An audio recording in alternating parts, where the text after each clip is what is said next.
Eu sempre falo assim, você não precisa de muitas coisas adicionais ao que normalmente o cirurgião já tem como instrumentos para poder executar de maneira tranquila as cirurgias mucogengivais que teoricamente são um pouco mais delicadas, né? Eu sempre falo, cara, porta-agulha, se você tem que investir o teu dinheiro em alguma coisa, num bom porta-agulha, tá?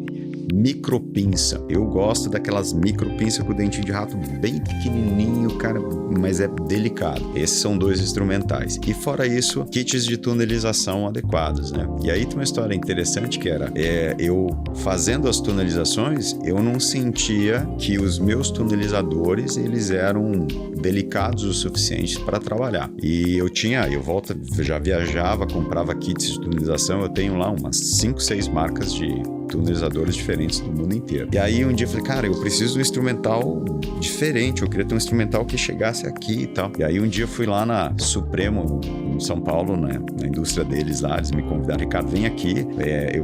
Eu tinha a ideia de querer fazer algum instrumental. E aí eles falaram, não, vem aqui que a gente vai fazer. Eu falei, beleza, né? Vou perder minha viagem, como o cara vai fazer um instrumental? E foi um processo fantástico. Eu cheguei de manhã cedo na fábrica deles e eles chamaram o ferramenteiro mestre deles lá, o cara mais experiente.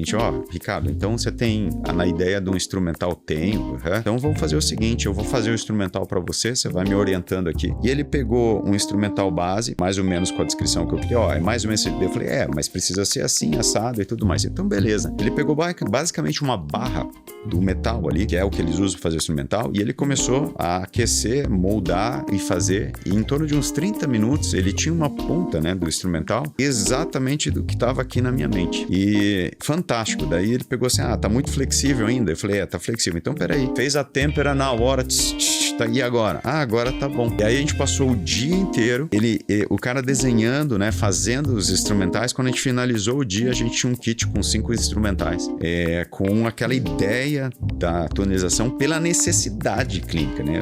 A gente tinha necessidade de fazer determinadas coisas e o instrumental não estava adequado. E no final do dia, aquela ideia veio e se tornou um treco físico. E aí, beleza, viraram os protótipos, a gente fez algumas modificações nesses instrumentais e depois virou um kit de tunelização que eu acho fantástico, assim. A coisa mais legal é pegar um colega que utiliza o kit de tunelização e ele fala, muito bom, cara, bacana isso, e o cara fica empolgado com a coisa. Então, acho que o kit de tunelização é a terceira parte desse adicional que o cirurgião ele precisa adicionar aos instrumentais que ele tem. E, obviamente, né, as microlâminas que entram para manipulação na tunelização e tudo, que também são pontos chaves. Mas, basicamente, isso aí de instrumentais.